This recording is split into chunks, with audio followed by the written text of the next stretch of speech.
মায়ের মৃত্যুর 1 বছরের মধ্যে বিল্টুর বাবা যখন আবার বিয়ে করে ঘরে বউ আনলো, পাড়ার লোক অনেক কথা বলেছিল সেদিন।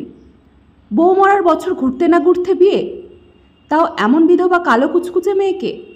বিল্টুর বাবা গোপাল সেদিন কারোর কথায় উত্তর দেয়নি। ছোট্ট বিল্টুর যে মায়ের খুব দরকার সেটা সে বুঝেছিল। সারাদিন ছেলেটা কাঁদে। গোপাল কাজে বেরিয়ে যায় সাত সকালে। অসুস্থ মা একা পারে না দুরন্ত বিল্টুকে সামলাতে। চম্পা এক অভাগী মেয়ে, ছোটবেলায় বাপ মা হারা মেয়ে সে। মামার বাড়ির মানুষ, বিয়ের 3 মাসের মধ্যেই বিধবা হয়ে ফিরে আসে মামার সংসারে। সবাই বলেছিল কি কুলোটা মেয়ে বাবা। একে তো ওই রূপের ছিঁড়ি, বিয়ে হতে না হতেই বরকে খেলো। সারাদিন কাঁদত চম্পা। মামা মামির গঞ্জনা সহ্য করতে হতো তাকে প্রতিনিয়ত। তাই গোপালের সাথে দ্বিতীয়বার বিয়ে দিয়ে ঘাড় থেকে বোঝা নামিয়ে যেন শান্তি পেয়েছিল চম্পার মামা মামি। চম্পাও স্বপ্ন দেখেছিল নতুন করে সংসার করার। এ বাড়িতে এসেই কোলে তুলে নিয়েছিল ছোট্ট বিল্টুকে। সারাদিন বাড়ির সব কাজ করে বিল্টুকে সামলাতো চম্পা। বিল্টু খুব দুরন্ত, কিন্তু আশেপাশের লোকজন যখন শাশুড়ি মায়ের কাছে এসে বলতো, দেখো খুড়ি, বিল্টুকে নিয়ে বড় ভয় হয়, সৎমা তো, যদি কোনো ক্ষতি করে দেয় তখন। এসব শুনে চোখে জল আসতো চম্পার।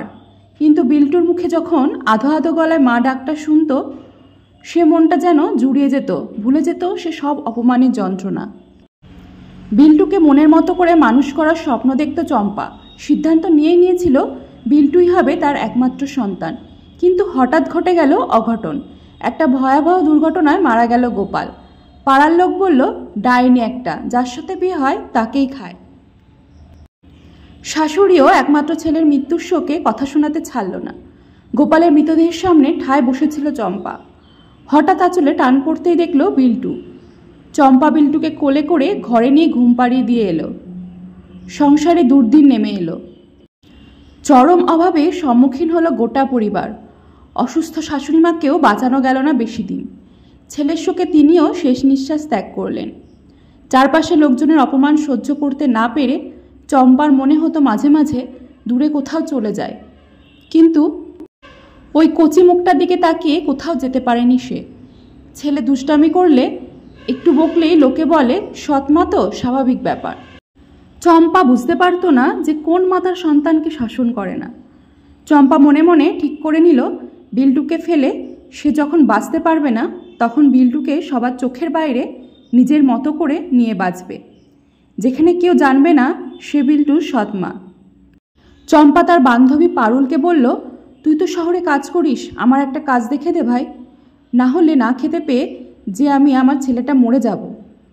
পারুল বলল, ঠিক আছে, তুই আমার সাথে চল, একটা বাড়িতে কাজের লোক দরকার, আমার চেনা। চম্পা শহরে গেল পারুলের সাথে বিল্টুকে কোলে নিয়ে। গিয়ে কথা বলল সে বাড়ির মালিক দোয়েল বোসের সাথে। দোয়েল বোস একজন সিঙ্গেল মাদার, ছেলেকে নিয়ে তার সংসার। বাচ্চাটাকে সারাদিন দেখার জন্য একজন লোক দরকার। আগের মেয়েটি কাজ ছেড়ে দিয়েছে, তাই সারাদিন অফিসে ব্যস্ত থাকেন দোয়েল। চম্পা তার জীবনে সব কিছু বলল। দোয়েল বোঝে একটা মা বা একটা মেয়ের যন্ত্রণা। বলল, দেখো, এ বাড়িতে আমি একাই থাকি ছেলেকে নিয়ে, তুমি চাইলে তোমার ছেলেকে নিয়ে থেকে কাজ করতে পারো। মাইনের কথা বলতে চম্পা বলল, না ম্যাডাম, কোনো টাকা আমার লাগবে না, শুধু আমার ছেলেটাকে লেখাপড়া শেখাতে চাই। ছোট্ট বিল্টুর মুখের দিকে তাকিয়ে দেখলেন কি মায়াভরা মুখ। বললেন, ঠিক আছে, তাই হবে, তোমাকে বিশ্বাস করে বাড়িতে রাখছি, বিশ্বাসটা রেখো। চম্পা বলে, আপনার এই সাহায্য আমি কখনো ভুলব না। কয়েকদিন পর যা ছিল জামা কাপড়, দরকারি জিনিসপত্র পুটলি বেঁধে বিল্টুকে নিয়ে রওনা দিল শহরের দিকে। অনেকেই বলল বাচ্চাটাকে নিশ্চয়ই বেঁচে খাবে হতভাগী। কেউ কেউ আটকাতে চাইল। চম্পা বলল, তোমরা তাহলে নাও বিল্টুর দায়িত্ব। আমার ছেলেটা যখন খিদেই ছটফট করে তখন কি তোমরা দুটো খাবার মুখে দাও? তাহলে আমার ছেলেকে নিয়ে আমি কোথায় যাব তা জানার অধিকারও তোমাদের নেই। চম্পা থেকে গেল দোয়েল বোসের পরিবারে। দোয়েল বোসের ছেলে আদিত্য তো তার ভাইকে ছাড়া চলেই না। একসাথে পড়ে, খেলে, খায়। দোয়েল দেবী স্বস্তি পেয়েছেন বিল্টু আর আদিত্যকে নিয়ে পড়তে বসান অফিস থেকে ফিরে। আর চম্পা ব্যস্ত থাকে রান্নার কাজে। বিল্টু দুষ্টু হলেও পড়াশোনায় খুব মনোযোগী। বিল্টু একটু বড় হতেই বিল্টুকে ভর্তি করে দিলেন আদিত্য স্কুলে। দুই ভাই হাত ধরে যখন স্কুলে যায়, চম্পা আপন মনে তাকিয়ে সেদিকে কত স্বপ্ন দেখে ছেলেটাকে নিয়ে। আদিত্য বিল্টু দুজন বেশ ভালোভাবে উত্তীর্ণ হতে হতে এগিয়ে যেতে থাকলো লেখাপড়ায়। চম্পা দোয়েল দেবীর বয়স হচ্ছে, দুই ছেলেই বড় হয়েছে। আদিত্য ইঞ্জিনিয়ারিং বিভাগের ছাত্র, এখন হোস্টেলে থাকে। দাদাকে ছাড়া একা একা বাড়িতে ভালো লাগে না ওর। দোয়েল আন্টি ওকে সবসময় বোঝায়, ভালো রেজাল্ট করতে হবে বিল্টু, মাকে দেখতে হবে তো তোকে।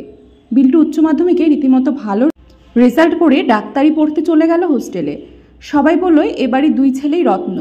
বাড়ি ফাঁকা এখন, বড় একা লাগে এখন দুই মায়েরই। বছর 5 কেটে গেছে। দোয়েল দেবী চম্পাকে বলে দিয়েছেন, যে কটা দিন বাঁচবো দুই মা একসাথে ছেলেদের নিয়ে থাকবো, কখনো কোথাও যেতে হবে না তোমার।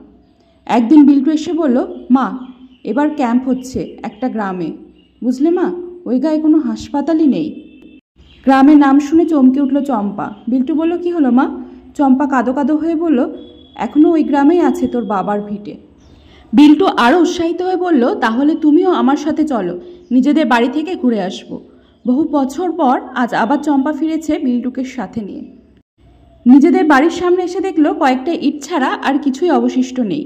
কেউ কেউ চিনতে পারলো চম্পাকে। খবর পেয়ে ভিড় জমল চম্পার ভাঙা বাড়ির সামনে। সবাই ধন্য ধন্য করতে লাগলো চম্পাকে। বলল, চম্পা তুই সৎমা হয়েও দেখিয়ে দিলি মা মাই হয়। বিল্টু অবাক হয়ে বলল, সৎমা? চম্পা বলল, হ্যাঁ বাবা, আজ আর তোর কাছ থেকে কিচ্ছু লুকাবো না। 2 বছর বয়স যখন তোর, মা মারা যায় তখন তোর, তারপর আমি আসি এ বাড়িতে। বিল্টু বলে, আমি কখনো জানতে চাই না এইসব। আমি শুধু জানি তুমিই আমার মা, শুধুই মা, তুমি আমার সব কিছু। চম্পার মৃত্যুর পর নিজেদের বাড়ির ধ্বংসস্তূপের ওপর বিল্টু মায়ের স্মৃতির উদ্দেশ্যে তৈরি করেছে একটা মস্ত বড় হাসপাতাল। হাসপাতালে ঢোকার মুখে তৈরি করেছে তার মায়ের মূর্তির নিচে লেখা, এক মায়ের সংগ্রাম করে সন্তানকে প্রতিষ্ঠিত করার কাহিনী।